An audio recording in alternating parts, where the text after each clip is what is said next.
Alright, so we got a new little video for you guys today.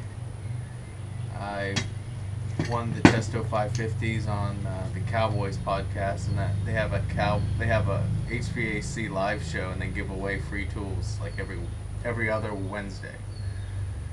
And I never win anything, and I won these things. So I had a great idea for them. My dad, you guys have met him already on several of my videos. Old school as they come, would never want to buy a tool like this. I don't believe. Would you? Would you Nope. want to buy one? Analog is the way to go. Yeah, analog and Maybe if you really want to get really close, you get a K thermocouple and put it on Plug it your in your meter. field piece, and that way you get your suction line and your liquid line temperature, and then look at your analog gauge, and you got your superheating. You can do it that way. I know a lot of guys do. So we're gonna try. Dad's gonna use this set over the summer. So we'll probably do a follow up. It's not gonna be real soon, obviously, because you got to give him a chance to use them. And it's probably, honestly, it's gonna take a little bit to get used to them. So we want to really let him get used to them and see what he thinks. Is this something that is useful? Or is it just too difficult, too many little things to worry about, to deal with, and he doesn't want them? And then we'll figure out what we're going to do with them from there. So it's figured we'd show them how they work and let them try it out. So I've already done a little bit of a mod to them. I put this zip tie around so these wires don't yank on the ends. But other than that, they're stock out of the box. So I So suppose you that's have power up. on. And every time they power up, okay, see this, they're brand new, so it's saying you don't have to do this every time, so don't worry. So Fahrenheit, PSI, PSIG, yeah.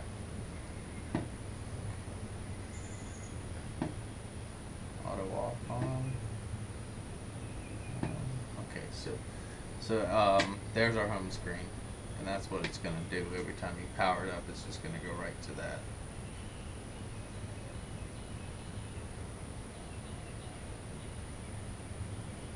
And they do auto zero out, so that's why I was telling you don't really want to leave pressure in your hose. That may be the hardest thing to get used to, is not leaving the high side pressurized.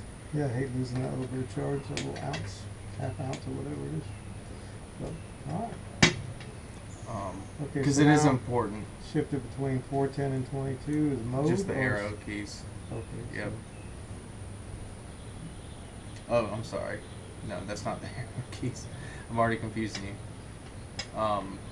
The arrow keys goes between, those are your evap and condensing temperatures. Obviously, those will be like 90 and so 40. It's like my analog gauge. Yep. My needle's pointed to 60 pounds on 22. It's 30 degrees, so this is under my Yep. evaporator at 30 degrees. And then that And is then the what's- difference between the two probes, which, 1.6. Okay. yeah, like if Just you a wanted to test to check a make sure. filter dryer or something. Okay, I got you. And that's superheat and subcool. Obviously, we don't have it. That would be reading your subcool. And if you see that, you don't have any subcool. If you see that over here, you're flooding because you don't have any superheat. Does that make sense? The dashes. Yeah. I know it's showing crazy now, but when you get that up, it'll show like 20. Typically, you're going to see 20 and 10 and 10 or something like that. Something like that, yeah. 10 and 10. 20 and 10.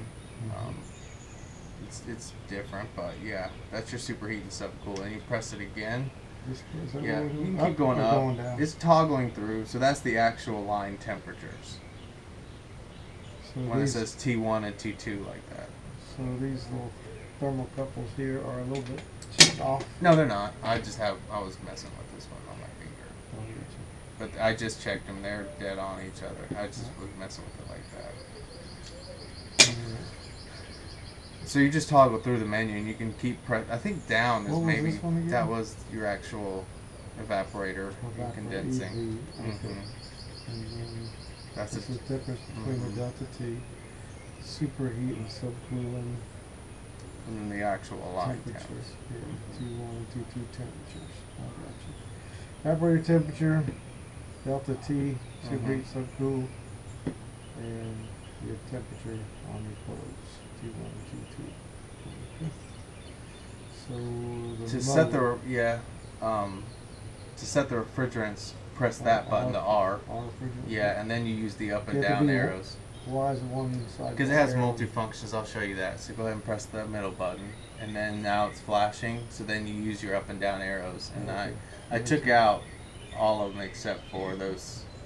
For some H2. reason they will keep I can't take water out, Hmm. but you don't have like a list of 70 to get get you you. to Okay. between the two. You know what I mean? So it's just 410, 22, or 134A. Yeah. Now. And what's escape? That's you would press set now though to get back to your main menu.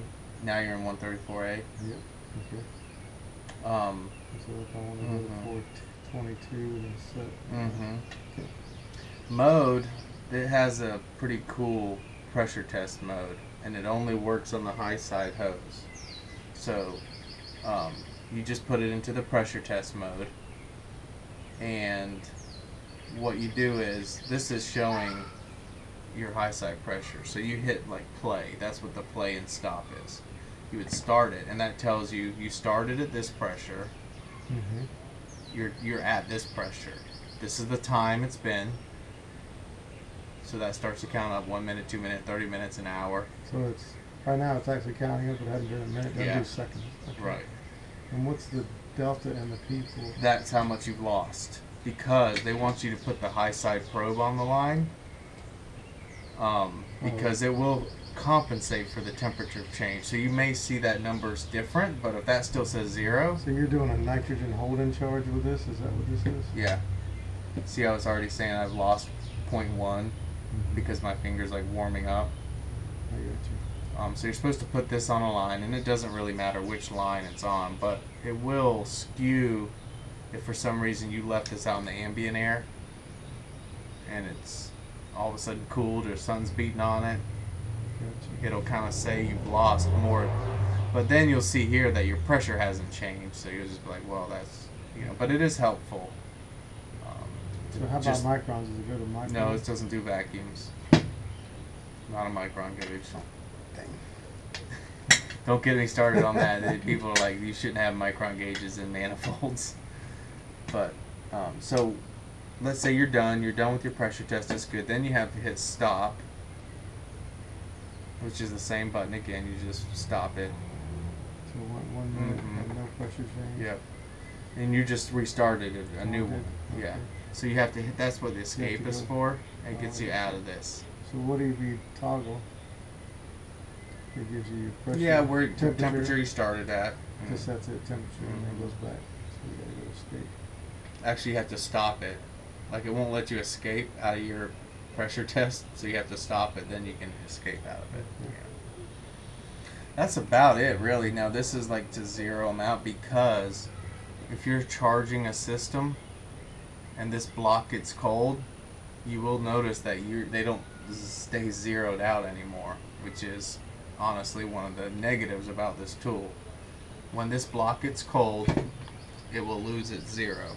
So a lot of times what I'll do is, and we're kind of splitting hairs to worry about 1 or 2 psi being off, so you may just not worry about it, but what you can do is just, you've charged the system, and then just kind of go do something else. Don't expect your readings to be perfect until that block has a chance to warm back up to where your starting zero was. But if you wanted to zero it out, because either one of these were not at 0, you press and hold that for a couple seconds until you see that little thing flash, and then it just re-zeroed out. So let's say this was saying minus 2.3 inches of vacuum, and this was saying the same. Once I push and hold this, and that, did you see that little, it basically would have went from whatever reading it had to 0, and now you're zeroed out. I'll toggle this back. Let's see if I can move this toggle. just curious on what 0 pound. Okay, so 0 PSI and 410A is 60. Minus degrees. 60. Minus 60 degrees, yeah. Okay. So there's a 22.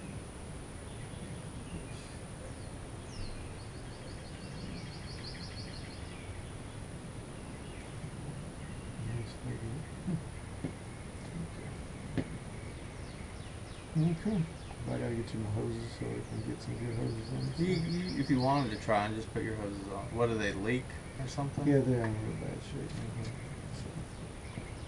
Because they're just not pliable anymore like they used to be, so you have to tighten them up so tight. And then you ruin your seals because you're charging the unit and all of a sudden you see a little bit of frost coming up on you. Yeah. That'll probably make this block get cold and constantly. Now this thing, you can use this with your phone if you wanted to. If you get into an advanced use of it, we can get you this app. And what you do is you press up and down, you hold it down, and that just puts it into the Bluetooth mode. You can go into this app. Is that what you guys were trying to do a couple of days ago? Not with this tool, but something. And then you this is your manifold pops up.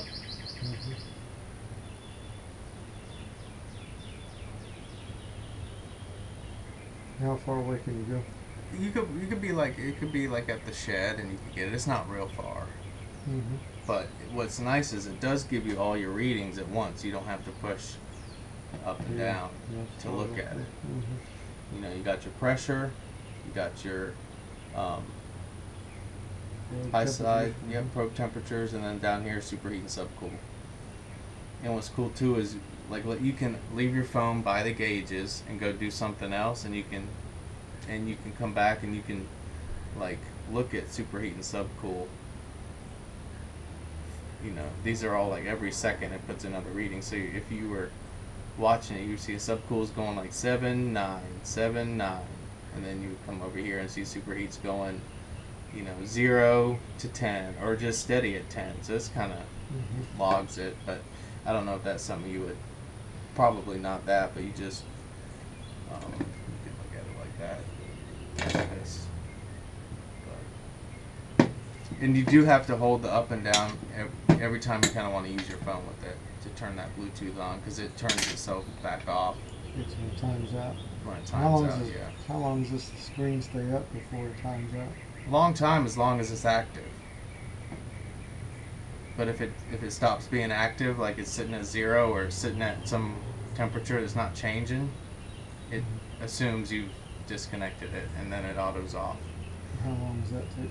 5-10 minutes, but it's pretty quick. You need batteries? Yeah, I don't think you'll probably won't even have to change them all summer, because I haven't even changed my original ones. But yeah, you do kind of have to pull this back. You can cut the zip tie or something at that point, or just slide it down. Pretty weather resistant. Yeah, I wouldn't leave them in the rain. Just getting rained on. But if it happens to catch you in the rain and you just they get a little wet until you take them in the truck, then it shouldn't bother them. Mine have gotten sprinkled on and a little drops on it, but as far as like leaving it in the drenching rain, it probably would get itself in there. When you're purging and junk like that, it shoots up on there? Nah, yeah, it just kind of gets up on here, and it gets on the plastic, and it just like wipe it off. Okay. All right, well, we'll see. We'll see. If I say, no, I'm going to stick with my analogs. Yep. They're faster. I can get the job done, and I'm testing myself. What I'm going to do is test myself to see how close I really am. Yeah. With my old school analog and tried and true for 35 years experience. But I mean, you grab these, you throw them on the line, and you're done. You don't have to even think about it. So probably 1 out of, for me, 1 out of 10, maybe even 1 out of 20 is a unit that's off. And I'll put my leads on it, and look at my gauge with my evaporator temperatures, put my leads on it, check my suction and my discharge, and see what's going on with this thing. Because you know, a lot of units I go to, they are not performing at 100%, but they're 10 years old, they're 15 years old. They've been in operation all these years, And I don't think the customer wants to hear, hey, you know, your unit's only running 80% efficiency, 90% efficiency, 75%. Just leave it alone. Wait till it fails and we change it out. Then it's going to be. Then it's going to be 100%. Sell them a pound of gas. Sell them, you know. Oh, I'll charge one up if it needs a pound. But let's say you're running 0 subcool and the thing is still cooling. Are you going to say anything, or are you just going to leave it alone? You 0 subcool. 0 and subcool. what about my superheat? Your superheat's fine. And the pressure's fine. And the pressure's normal. I'll leave it alone. There's no reason for me to get into that with them.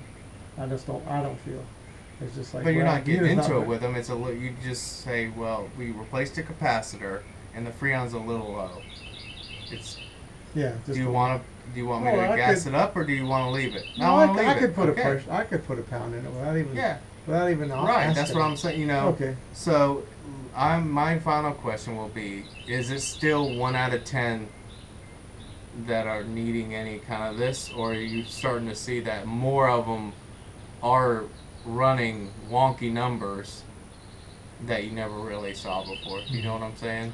Yeah, and it seems like I run into as many overcharges as I do under. Right. I don't purge them out and all that. It's because I'm like. And that's when you go and you say, I replaced the capacitor, I replaced the contactor, this thing's got way too much freon in it. It's just as bad to have too much as not enough. Do you want me to adjust it, or do you want to leave it alone? If you know, a lot of times I just do it too and put it in the price. A little bit's okay. But I don't even know what to do with the refrigerant anymore, because who knows what's in there. Because I might have it on a 22 scale and it's 407C or something. You know, that's a problem. So we almost need to have a separate tank that we don't know. Let me actually test it. But yeah, so you know, I understand that. But if it's something that you're like, okay, this is most likely 22, then you can put some in your tank, or 410. Put it in your 410 tank, and so all you technicians out there, do everybody a favor. Just write on the unit what you put in there. Just write on, even if you put it on top of it. Just say, hey, I put 407C on top of 22. So just put on there. Like I wrote it in big black marker R22 on Mark's unit, because I was like, if Dad comes up to this unit, he's gonna see a new unit. He's gonna go grab his 410A. Oh yeah, that's true. Well, you know, I'm so old school, and it's so. Either way, I have to look at the data plate. Yeah. When I get a unit that's 10 years old and younger, I have to data plate it, because I put the wrong gauges on it sometimes, and I'll freak out. I'm thinking for sure it's a 22. For sure. I put my 22 gauge on. I'm like, dang, cuz, 130 pounds suction. How is it still working? What the heck? Oh, it's a 14. Yeah. And then I put my eyes on it. Are you kidding me? It's got 350 pound head pressure. Oh. I mean, look at this. So yeah, make sure you're on the right refrigerant for this, because it'll like freak you out too. Like how am I like having 170 degree condensing temp because you got it on R22, or it's like, how is my condensers like 50 degrees? Oh wait, that's 410A scale. So yeah, you know, definitely. But all right.